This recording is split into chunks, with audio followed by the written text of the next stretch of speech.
When faced with a final project, trying to encapsulate everything we've learned, my mind initially went to weaving.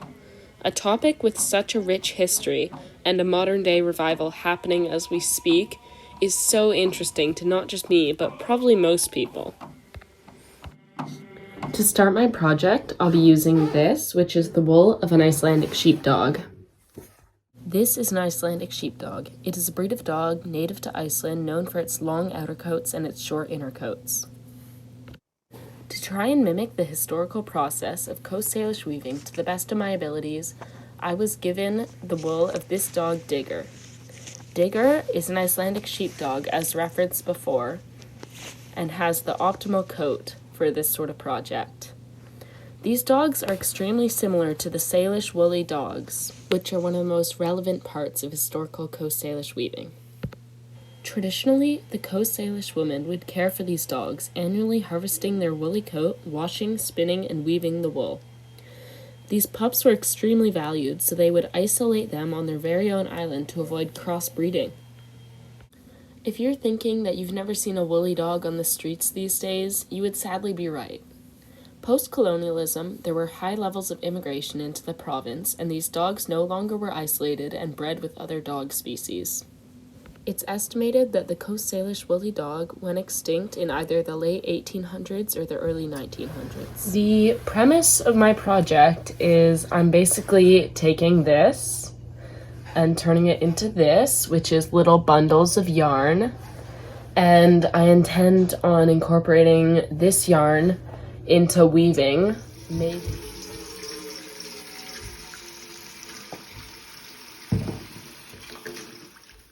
The first step was giving the wool a good wash. I accomplished this by soaking it in a bowl with dish soap, then rinsing in a separate bowl. Traditionally, how the Coast Salish women would clean the wool was they would actually bury it at Second Beach in Vancouver. This beach ridded it of insects due to its special sand.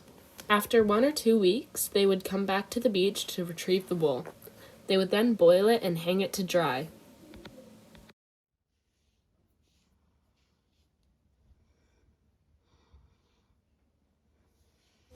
The method I'm using to spin the wool into yarn is hand spinning. It's much less efficient than what the Coast Salish woman would traditionally do, which is use a spindle whorl. The Coast Salish spindle whorl is an indigenous invention used to spin the wool of woolly dogs and mountain goats into quickly usable yarn. Holding great cultural significance, the spindle whorl is now celebrated as an extremely innovative and useful tool and a testament to resilience. These days, with yarn that you can just go buy at a craft store, the spindle whorl's role in Coast Salish society has transformed into purely artistic. Many sizes of intricately carved and designed spindle whorls are proudly displayed around the city. A renowned Indigenous artist, Susan Point, is most well known for her spindle whorls. You may have seen this one at YVR Airport. Now, if we're going to talk about weaving and do weaving ourselves, it's so important to know why we should weave. If there's one thing I want you to take away today, it's that weaving itself in this day and age is an act of reconciliation. Many people don't know the extent of the attacks on Indigenous culture made by the Canadian government. As a part of the Indian Act, an Act of Parliament passed in 1876, all Indigenous cultural practices, potlatches, languages, and land were stripped from them. This impacted all aspects of their culture, essentially killing weaving for many years. It was survived by very few weavers in each community. The Indigenous people became reliant upon a capitalistic society, with things like the Hudson's Bay Company's blankets replacing the woven blankets traditionally used. The revitalization of weaving has been an immense step towards reconciliation and the gaining back of Indigenous culture. Many Indigenous people have played a role in this revival, with the most well-known locally being Janice George and Buddy Joseph, both from the Squamish Nation. The pair learned to weave over 15 years ago from the last weaver in their community. They have said that as soon as they learned it, they both knew they would be teaching it to other people. The pair now run workshops and have shared weaving with thousands of students. Although we've seen leaps and bounds with weaving's revival and that contributing to reconciliation, there's still so much more that can be done. Recently, at the Museum of North Vancouver, there was an exhibit where 8 Coast Salish weavers shared some of their weaving with the public. They also taught the public about weaving and some of the culture and stories behind it. If you're wondering what you can do to help with reconciliation, attending events like those is an amazing start. The technique I'm using here to weave the dog wool into my weaving is the plain stitch. This is just a plain over-under pattern, and it's the easiest to learn. Traditionally, Coast Salish women would use multiple different types of stitches incorporated into their large weaving projects such as blankets. This next stitch shown being unraveled here is accomplished by folding the string in half at the start of the weave, and you take the left string and cross it over the next string, and you put it under and continue to do that.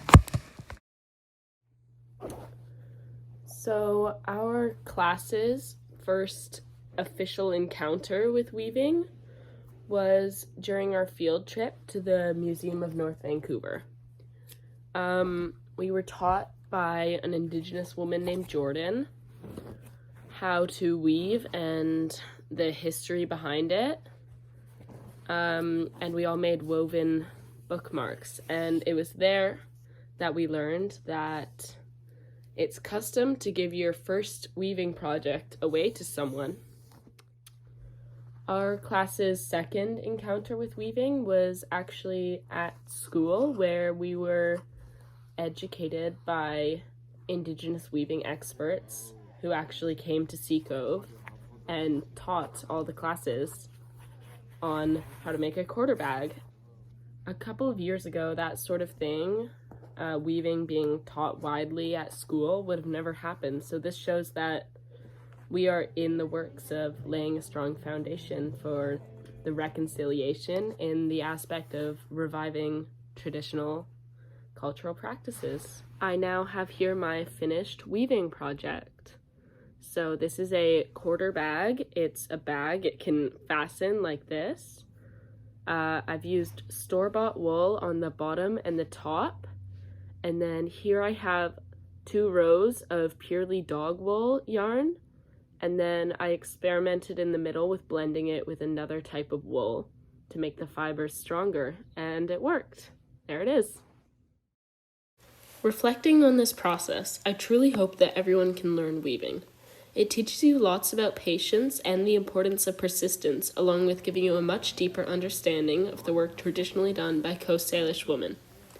The whole process of gathering, washing, spinning, and weaving the wool into a large project can take months or even years.